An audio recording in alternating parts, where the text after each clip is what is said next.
Hello everyone, it's your sister Roland, and all I need is a few minutes to go over this tragic case that happened in Coolamy, North Carolina. And this actually happened last week on April the 18th, but is making national news now because it's a lot of things that happen in this situation, in this case, that just doesn't make sense. And it doesn't sit well with a lot of people. Because when I first heard about this story, it didn't sit well with me. This thing bothered me. What happened to this family, the things that led up to this tragedy. It just didn't sit well with me. And the fact that you have to look at several different articles to even get a picture of what even happened, because the Daily Mail.uk have another article doesn't have. So if you're not reading several different articles, you just get like half of the story in a sense. So you have this young man. He went by the name of Aschod Ewing Meeks. I think he was 26, and his girlfriend Ashton Brown, and they had two kids. One girl and one boy, because this article says two daughters. The girl's name was Bella and the boy's name was Brixton, and the boy was a baby. I think the girl was like 3 or 4 years old. So we're going to skim through this, but if of course you want to read the whole article, you could go look this up on the dailymail.uk. A brief timeline of what happened, but in all, the whole family is not here anymore. The whole family's not here anymore, and they are calling it, he did it, and then he took himself out. So that's what they are saying. So they visited their local sheriff's office. The father, which is Aschod, and Ashton, the girlfriend, and the two kids. All four of them went to visit the sheriff's office. They spoke to the receptionist. Yeah, so you have Ashton, she was 26, the guy was 26, Bella was 4, and Brixton was 8 months old. So they spoke to the receptionist. They were very vague about what they needed. So they just stated that they had safety concerns and they needed to speak to a deputy. So because probably they were vague, that's why the reception didn't know exactly how to help them and exactly who to point them to. So she gave them a contact number so that they could reach out to that person. And the receptionist, I guess it was like a normal interaction. So because I hear many people are saying, it looked like he was controlling. It looked like he was, those people that like to put hands on you.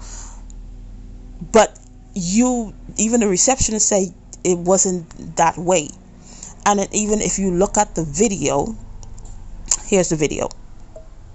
Actually began hours earlier. Surveillance video shows the family walk into the sheriff's office lobby around noon. They asked to talk to an officer but didn't say why. Before leaving, the man asked about getting a concealed carry permit. So you just saw the video of them, and she's talking to him. Doesn't look like somebody who's afraid of him. She's like, you need to go handle this. That's what I get. You got to handle this. Let's continue. We're going to skim through this, like I said. And so after leaving with the contact, like 20 minutes later, Brown, which is the girlfriend, Ashton, she called 911 and she asked to speak to a deputy again. Of course, being very vague, she just said they had safety concern. 11 minutes later, a deputy called them back. Ashton answered, and she passed the phone to Aschod. They spoke for like 30 seconds, and then the call dropped. So they kept on calling back several times, and there was like short conversations over a span of 30 minutes. The longest call, which lasted 6 minutes, Ewing Meeks, that's the guy, explained he believed the family was being followed, adding that they were driving around the community. So something was going on. Something was going on. He said somebody following. They was just driving around with the kids. They probably didn't want to go home.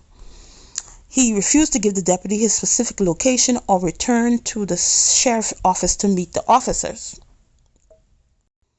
He further said that someone was following, but he wasn't in danger. They weren't threatening him. So it's just the person was following them. The officer attempted to get them, probably tell them come back to the thing. You never know. After the going back and forth, trying to convince them to come back to the sheriff's office, maybe the phone died because they were driving around. You don't know where they came from, or something happened. They were unable to reach them. The phone just went straight to voicemail. So it was around 2 p.m. that a neighbor or somebody that lives in the community saw the couple, arguing in the front yard. So around 2 p.m. It might have been before 2 p.m., but it was probably closer to 2 p.m. than farther. And there's probably another person saw that the house was on fire. And firefighters responded around 2:15 p.m. and they found the family gone. So they found the two children in the kitchen. The young lady, Ashton, she was in the doorway of the bedroom. Meeks, the guy, Ewing Meeks, was found at the end of the hallway near the kitchen. And he was holding a weapon. Preliminary on-scene investigation showed that the fire was set intentionally. All of them were gone. And it says that, the guy had a self-inflicted wound. There's been a GoFundMe. I'm going to put it in the link below. And Brown was actually a early childhood educator, so she may have worked in like a daycare or preschool. So that's what she did. Doesn't give a lot of information on the young man. Here's another article that gives a little bit more information.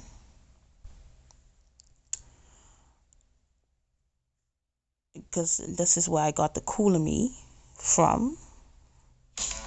Getting that perfect slice. This is from WFMY News 2. And they stated that they did have the interaction with the receptionist, but before the family left, that the man asked about getting a concealed carry permit, as he asked. That's what he asked. And also this is where the exact words, because other articles said that they found, the weapon, but investigators said that the weapon was still in his hand when they found his body. So here's the picture of the family. So my take on this is that, it's so easy to rule this out as a, MS, because a lot of people dropped the ball in this situation. A lot of people dropped the ball. And unless the family is going to get like a private investigator, this is gonna stay an MS. Nothing is going to be done because of it happens. We cannot deny this happens all the time. This happens every day. This happens like every few hours. This actually happens. Men taking out their family and then taking out themselves. We cannot deny this. But in this situation, this does not make sense. Not saying that he couldn't do it. Not saying that it was impossible for him to do it. But there were things that were happening. It doesn't make sense. And I believe that it was something was going on, but they really didn't have like evidence. They didn't really have something concrete. That's why they were saying safety concerns. I think has to do with intuition. It was like her intuition, like she felt, because as a mother, because this young lady loved her children. Just going through her timeline. Her children was her everything. She loved these kids. The little girl did something for, I think, Valentine's Day. She finally wrote her name. Oh my goodness, that was, you could tell even in the post. Some people write things. You can tell their energy. You can tell she was so proud that her daughter was able to write her name. So this lady would do whatever it takes to protect her children. She would do whatever it takes. But I believe that she just was going on her intuition. And with your intuition, people dismiss it. We don't take in consideration how strong and powerful our intuition is, especially as a woman. So there probably were things going on that seemed that they were unsafe, but this guy probably think, I got this. It's not that serious. It probably happened before and nothing happened. We didn't need it, because you can tell he really didn't want to be there, but it's like she was telling him, you need to take care of this. I don't I have this gut feeling. But you can't go to police with a gut feeling. You actually have to have real concrete evidence. And even with the argument, she probably didn't want to go back to the house. Let's go someplace else. And he probably was saying, this is me speculating. I'm just speculating because it doesn't make any sense. I don't believe this was a MS. I don't believe it. I could be wrong because we all make mistakes. But considering the things that happened, because he asked for concealed weapons permit. That means, hey, I need to get a weapon to protect my family someday. Probably not today, but just get some information. But and then the fact that they were driving around with two young kids, because they get restless real easy if you have kids. So they want to go home and run around, but they driving around because it's something that happened. I don't know if he got involved with something. He got an altercation and there was threats being made. But I don't believe this was a MS. I really don't believe he took out. I could be wrong, because it doesn't make any sense. You take them out and then you burn the house. You burn the house. It doesn't. Yes, that doesn't. Oh, sometimes that happens, but I don't believe that happens all the time. It doesn't make any sense. And then maybe it's me. They found the weapon still in his hand. I'm under the impression, if you take yourself out, wouldn't all of your body go limp? Maybe I'm wrong. I don't know. Because if I'm wrong, I'm willing to admit that I'm wrong. But I would think that maybe why would the weapon still be in his hand? That's what I'm thinking. Usually people set fires because they want to cover things. There's things that happen, and why scatter? You scatter. The two kids were together, and it don't make no sense. When you sit down, forget everything. Sit down and logically look at it. But I could be wrong. But I just don't believe. I believe that they went to get help on a gut feeling that something bad was about to happen. Something doesn't feel right. This interaction that you had, or whatever this is with this other person, whoever it may be, it didn't feel right to her, because she was a mother. And she was a great mother. She cared about. It's not people who just have kids and don't have that motherly nature, don't have that motherly instinct. So I believe, but that's not enough for you to get help. It wasn't enough for him to actually probably take it serious. And maybe if they did, I'm like, what if they did had to go back to the sheriff? back there, what would have happened? But sometimes it's the situation. Probably it was a situation. Not trying to blame him, not trying to say he is not a good father, because I didn't have any access to his social media, so I didn't see. But what if they did went back there to the sheriff, but it probably wasn't enough evidence, stuff that he could see that, hey, I really needed to think of it. In his mind, he probably believed, I got this. Thinking, I got this, I got my family, I'm gonna protect. That's probably what he was believing, and he didn't think it was that serious. But it seems to her that she felt it was serious, and now both of these, all four of them are gone.